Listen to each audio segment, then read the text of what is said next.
Nasution sebagai moderator beserta rekan saya ada Pak Sakti, Pak Wawan, Pak Ilham, dan yang lain-lain. Di sini kami akan mempresentasikan hasil makalah kami perencanaan sistem manajemen keamanan informasi atau SMKI di Aku-Laku. Baik, untuk membuang waktu langsung saja kepada pemateri pertama, dipersilakan. Baik, terima kasih pada moderator. Saya akan membacakan materi yang pertama, yaitu latar belakang. Industri keuangan telah mengalami transformasi yang signifikan dengan berkembangnya teknologi, informasi dan komunikasi. Perusahaan teknologi finansial atau fintech seperti Aku-Laku telah menjadi pionir dalam memperkenalkan inovasi baru dalam layanan keuangan, seperti pembayaran digital, pinjaman tanpa jaminan, dan investasi online, yang memberikan kenyamanan dan akses digitalitas yang belum pernah terjadi sebelumnya bagi konsumen. Dengan memahami latar belakang ini, Aku-Laku telah mengambil langkah proaktif dalam merancang dan menerapkan SMKI yang kuat, yang tidak hanya memenuhi standar keamanan industri, tetapi juga memberikan kepercayaan kepada pelanggan bahwa informasi mereka aman dan dilindungi. Next. Materi selanjutnya yaitu menetapkan kebijakan keamanan informasi. Yang pertama itu ada tujuan. Kebijakan ini bertujuan menjaga keamanan, kerahasiaan, integritas, dan ketersediaan informasi yang dikelola oleh Aku-Laku. Yang kedua ada ruang lingkup. Kebijakan ini berlaku untuk semua karyawan, kontraktor, dan pihak ketiga yang terlibat dalam pengelolaan dan penggunaan informasi di Aku-Laku. Yang ketiga, komitmen. Sebagai perusahaan teknologi finansial yang bertanggung jawab atas data sensitif pelanggan, Aku-Laku berkomitmen untuk menjaga keamanan informasi dengan penuh integritas dan kehati-hatian. Selanjutnya, materi selanjutnya yaitu melakukan analisis risiko. Yang pertama itu ada identifikasi aset.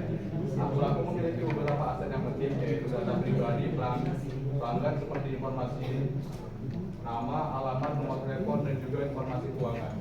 Informasi transaksi seperti data pembelian, riwayat transaksi, dan informasi pembayaran lainnya.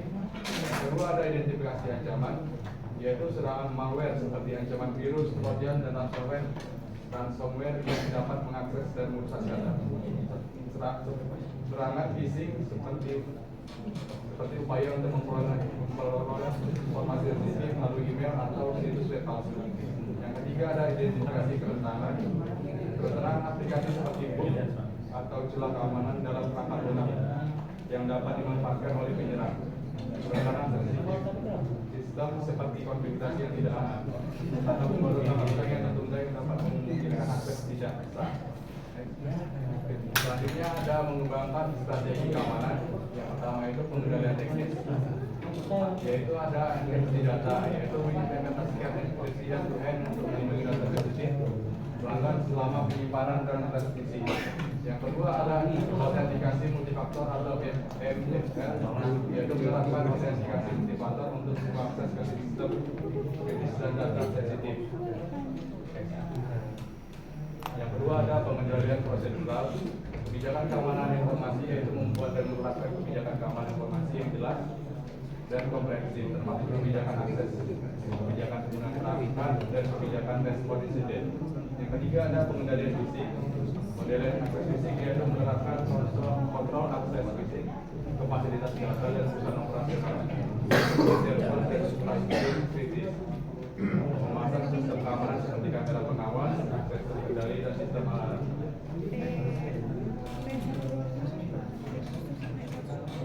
Baik, mungkin itu saja dari saya kembalikan kepada moderator. Baik, terima kasih kepada pemateri pertama dan juga kepada pemateri kedua. Baik, terima kasih kepada moderator. Saya akan memberikan materi yang kedua yaitu implementasi kontrol keamanan. Pertama yaitu kontrol preventif. Enkripsi data yaitu menggunakan enkripsi end-to-end untuk melindungi data pelanggan satu pinjam tangan dan disimpan di repositori data. Menggunakan algoritma enkripsi yang kuat dan memastikan kunci enkripsi disimpan dengan aman. Autentikasi multifaktor yaitu mewajibkan pengguna untuk menggunakan autentikasi multifaktor saat mengakses akun mereka, memasukkan kombinasi kata sandi, kode OTP, atau pemindaian biometrik. Mengimplementasikan sistem yang mengharuskan pengguna untuk memverifikasi identitas mereka melalui perangkat yang terdaftar sebelum memberikan akses ke data sensitif. Yang kedua yaitu kontrol detektif. pemantauan aktivitas pengguna seperti memantau aktivitas pengguna secara terus-menerus untuk mendeteksi pola perilaku yang mencurigakan. Menggunakan alat pemantauan jaringan dan sistem untuk mengidentifikasi aktivitas yang tidak biasa atau potensi serangan. Analisis log seperti mengumpulkan dan menganalisis log keamanan dari sistem, aplikasi dan perangkat jaringan untuk mendeteksi kegiatan yang mencurigakan atau abnormal. Menggunakan alat SIEM atau Security Information and Event Management untuk mengintegrasikan, menganalisis dan melaporkan log keamanan. Yang ketiga itu kontrol korektif. Respon insiden yaitu menerapkan proses respon insiden yang terstruktur untuk menangani insiden keamanan secara efisien dan efektif. Memiliki tim respon insiden yang terlatih dan siap untuk merespon dan memulihkan sistem setelah terjadinya insiden. Kemudian data seperti menyimpan cadangan data secara teratur di lokasi yang aman dan terpisah dan utama. Baik, terima kasih pada materi kedua, ketiga, dan kepada teman-teman media dan materi. Baik, terima kasih. Saya akan menjelaskan monitoring dan evaluasi.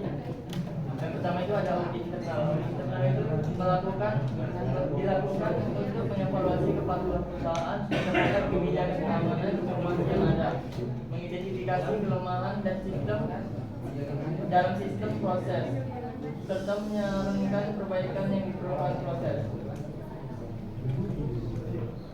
Prosesnya itu pemilihan lingkup audit. Tujuannya untuk menentukan ruang lingkup audit berdasarkan prioritas risiko dan area keamanan yang kritis. Fokus pada kontrol akses, ekskripsi data, pemantauan keamanan, dan kepatuhan regulasi. Selanjutnya pelaksanaan audit. Tujuannya untuk mengumpulkan data dan bukti-bukti terkait implementasi kebijakan keamanan, memeriksa dokumentasi, mengadakan wawancara dengan personel terkait, dan melakukan pengujian langsung pada sistem dan proses yang relevan. Selanjutnya ada analisis temuan. Tujuannya untuk menilai hasil audit untuk mengidentifikasi kesenjangan antara praktik aktual dengan kebijakan yang ditetapkan, menentukan tingkat risiko untuk setiap temuan, dan menentukan rekomendasi perbaikan yang sesuai. Selanjutnya ada laporan. Tujuannya untuk menyusun laporan audit yang merinci temuan, tingkat risiko, dan rekomendasi perbaikan. Berbagai laporan dengan manajemen senior dan tim keamanan informasi untuk tindakan korektif.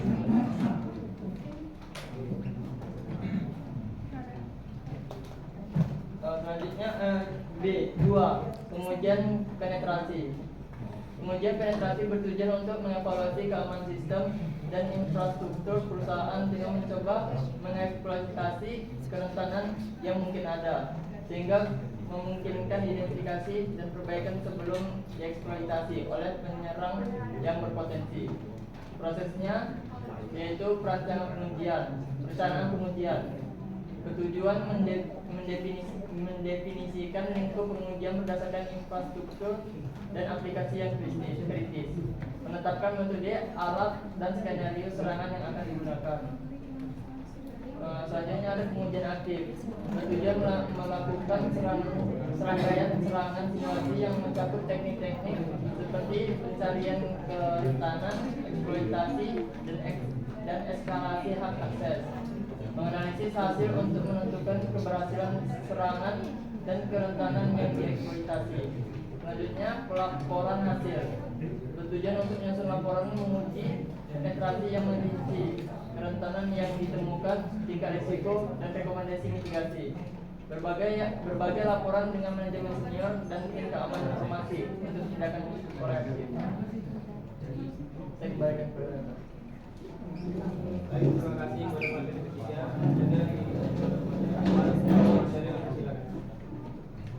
Tiga, evaluasi kinerja. Evaluasi kinerja bertujuan untuk mengevaluasi efektivitas sistem keamanan informasi dalam lingkungan usaha, mengidentifikasi area yang perlu ditingkatkan, dan memastikan kepatuhan terhadap standar keamanan dan regulasi yang berlaku. Proses A. Pengukuran kinerja, memantau dan merekam kejadian keamanan termasuk serangan yang berhasil dicegah dan insiden keamanan yang terjadi.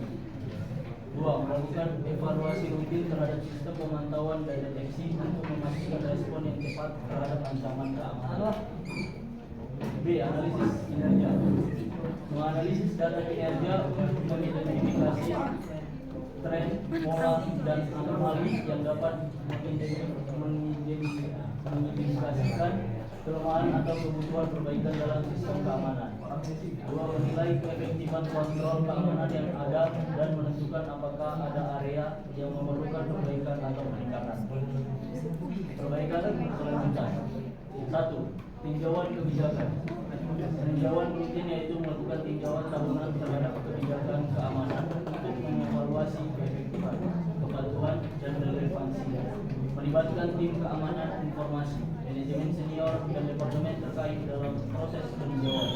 2. Adopsi teknologi terbaru. Evaluasi teknologi yaitu melakukan evaluasi reguler terhadap teknologi keamanan terbaru yang tersedia di pasar.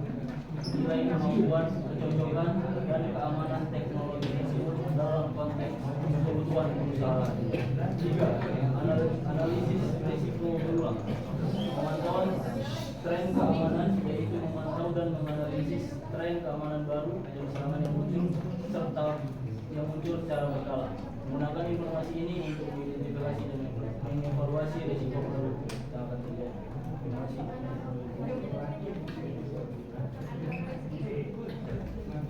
Baik, terima kasih.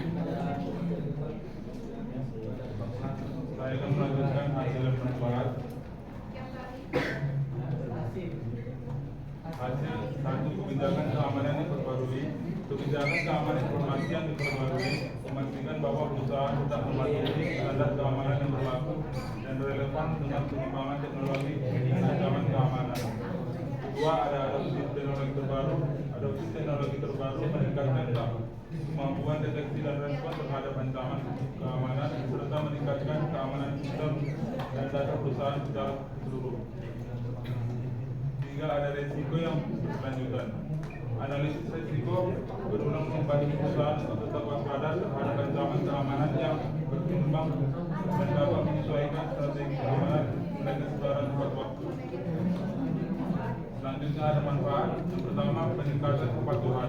Perbaikan berkelanjutan dalam keamanan informasi membantu perusahaan untuk mempertahankan tingkat kepatuhan terhadap regulasi dan standar keamanan yang berlaku. Kedua, ada peningkatan keamanan. Adopsi teknologi terbaru dan analisis risiko yang berkelanjutan membantu meningkatkan tingkat keamanan sistem dan data perusahaan, mengurangi risiko terjadinya pelanggaran keamanan. Ketiga, ada responsibilitas yang ditingkatkan. Dengan melakukan tinjauan kebijakan keamanan secara berkala, perusahaan menunjukkan tanggung jawabnya dalam menjaga keamanan informasi pelanggan dan perusahaan. Keempat, ada peningkatan efisiensi.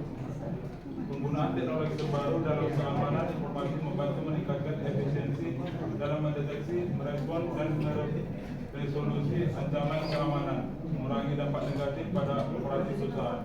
Yang terakhir ada peningkatan kepercayaan pelanggan dengan memastikan keamanan dan integrasi data pelanggan. Perusahaan dapat meningkatkan kepercayaan pelanggan dan mempertahankan reputasi perusahaan yang baik pada Baik, terima kasih. Selanjutnya sebagai sesi tanya jawab kepada teman-teman yang ingin bertanya.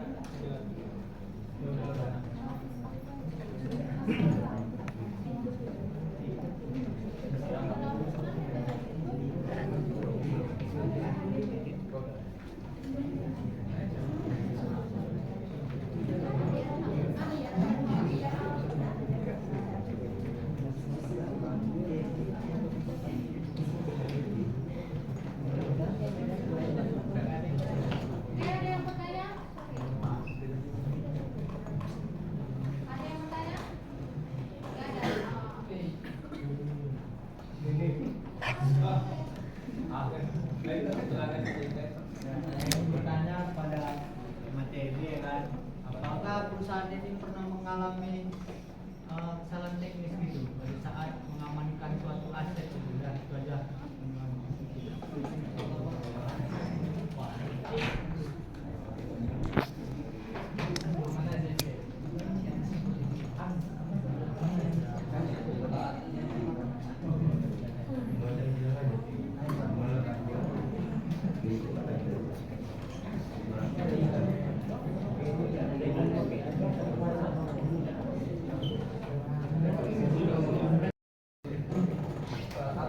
perusahaan ini pernah melakukan kesalahan teknis dalam mengamankan asetnya itu. Jawabannya menurut data yang kami dapat, pernah pada Mei tahun 2022 Akulaku mengalami kebocoran data yang signifikan, di mana lebih dari 32 juta catatan pengalaman pelanggan dikompromikan. Di sini ini menunjukkan adanya kesalahan dalam mengamankan aset mereka. Pernah, Pak. Baik, terima kasih. Selanjutnya kesimpulan dari hasil kali ini, melalui perencanaan, pelaksanaan dan evaluasi sistem manajemen keamanan informasi, pihak pelaku telah mengungkap bahwa implementasi kebijakan, strategi dan kontrol keamanan yang tepat dapat secara signifikan meningkatkan tingkat keamanan informasi perusahaan. Perbaikan berkelanjutan dalam keamanan informasi di Akulaku adalah langkah yang penting dan strategis dalam menjaga integritas, kerahasiaan dan ketersediaan data pelanggan dan perusahaan. Dengan melakukan tinjauan kebijakan keamanan, adopsi teknologi terbaru dan analisis risiko berulang, di Akulaku dapat memastikan bahwa sistem keamanan mereka sangat efektif dan responsif. Baik, sekian dari sesi kami ini. Lebih dan kurang kami mohon maaf. Saya akhiri. Wabillahi taufiq wal hidayah. Wassalamualaikum warahmatullahi wabarakatuh.